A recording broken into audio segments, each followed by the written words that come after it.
Formerly, most of the investors had so many ideas on poultry farm in terms of the risks, and others who started poultry farm, it didn't go well with them.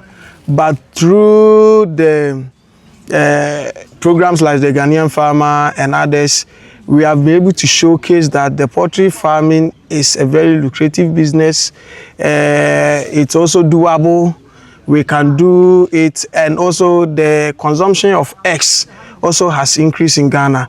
So these are the few factors that has led to attract investment into the poultry farm now. Okay. Right, so on that note, I want to know, when it comes to broilers and layers, which one is done more in Ghana? We are doing more of the layers than the broilers. Why? In Ghana. Because of, when it comes to broilers, we do it within 6 weeks, they are ready. So if you don't have off-takers, it's very difficult for you to operate.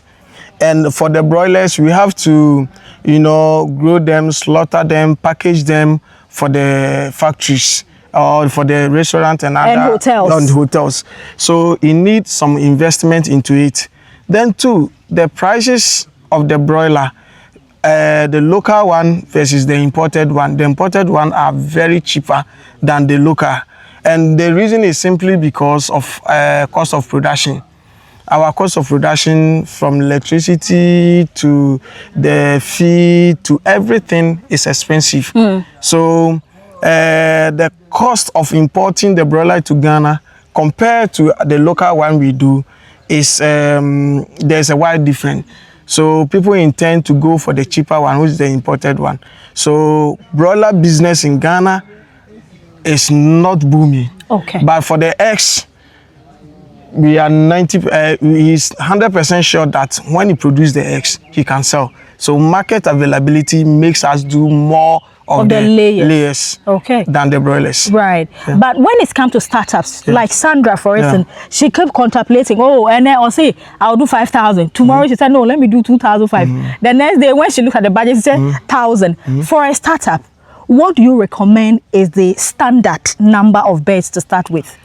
It depends on your investment that you are ready to put in. So if your investment or your income that you want to start can do 500, you start from there. Okay. If it can do 1,000, you start from there. If you can go larger, like 50,000, you start from there. We have helped farmers to start from 40,000, 50,000, 20,000, 10,000, 5,000, 2,000. Right. So it all depends on your income that you have. If you have experienced consultants or people backing you to do, it doesn't matter the quantity you want to start with. It all depends on your income that you have. Okay. Now, there's a debate ongoing, which popularly is championed by animal rights people. There seems to have issues with battery cage system of poultry farming versus the deep litter. Why are you advocating for battery cage when animal rights says free the chicken? You see, this animal rights issue about this poultry cages and deep litter, if you have to study the physiology of this, you understand that when these companies are doing the battery cage, they have studied how the birds relate to each other. That is why they make the cage to feed them. The free range system, the deep litter system is also good. But when it comes to the capital investment and the way you have to take care of those at the free range and everything, the investment that is required is very huge. With the deep litter? Yes. Than the cage? Yes, in terms of land. Okay. If you want to do 50,000, you require a vast land to do the deep litter system. But with the battery cage system, within one room, you can do that. Then when it comes to the cost of feeding and all other costs of production, when it comes to the deep litter, your running cost is a little bit high. So we intend to go for the battery cage to help us to, pay back the investment and everything. The deep litter is also good, but when it comes to the management and everything, the battery cage is more better than the deep litter. Okay. So people intend to go there. And in Ghana, most of those who started with deep litter are no more. Right. Because of this management system. If you don't get it right, your Everything farm is goes gone. wrong. That is why we advocate that let's start with the battery cage. Let's master.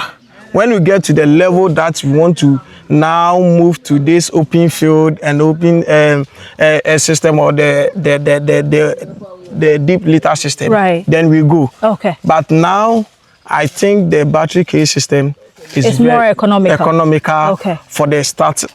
Okay. When it comes to the livestock farming, we have goats, we have pigs, we have grass cutter, rabbits, but poultry seems to be the favorite. Is poultry more profitable than any other livestock farming? We look at the market. Okay. When we come to Ghana, the consumption for poultry is higher than all the other animals. Really? Yes, eggs and meat. When you go to the restaurant, most of them use chicken than beef. Okay. So in market-wise, poultry is taking a higher chunk of the market. So as a business or an investor, if I want to invest, I'm looking at where there's a bigger market. And invest my money there. Yes, so that's why people prefer to go into the poultry. Like as at now, when you move around, you can see there's a shortage of eggs in so many different places. If there's a market for a product, everybody would like to go in for because he knows he can sell and get his investment. What would be your final message to that new farmer who is eyeing or thinking of going into poultry farming in Ghana, especially our diasporan brothers and sisters? What will be your message to them? Yes, get the right person to lead you so that you can safeguard your investment. Don't start making mistakes before you look for the right people. In terms of land selection, getting the houses and everything right, looking at the equipment you want to use, whether deep litter or the battery cage. Then also get people who will help you to manage the farm so that you can protect your investment. Don't just see that everybody is going to poultry farming, so I just want to jump in. Get the right people behind you and you'll be happy coming into the poultry farm business. But about the farm management, Mr. Oredu, we are encouraging a lot of people to come into the farm, but workers, managers, security is one of the biggest challenge of investors. How are you doing it with the client you are managing?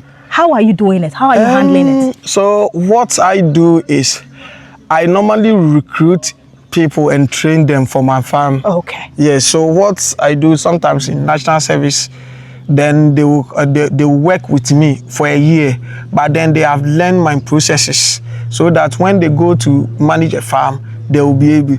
I'm also encouraging these recruitment companies to focus on also recruiting agric staffs and train them for the farmers. Right. This will help protect their investment, because if you don't get the right people on grounds, you are finished. You are finished. Yes, that's the word. Okay, so that's please your number and how we can contact you, please. +233 242 525483. Okay, so that's it. Mr. Oredu is here to help you from start to finish. But please be ready to listen, to follow his instructions, and I'm sure you'll be successful. Call the number he called and he'll be at your service to support you. Thank you very much for watching. This has been an insightful conversation again about poultry farming right here in Ghana. My name is Enyunam. When you see me, you can call me Ghana's finest mama. But remember to subscribe to all our platforms and stay glued to this page because a lot is yet to come. Bye-bye. Thank you very much, sir.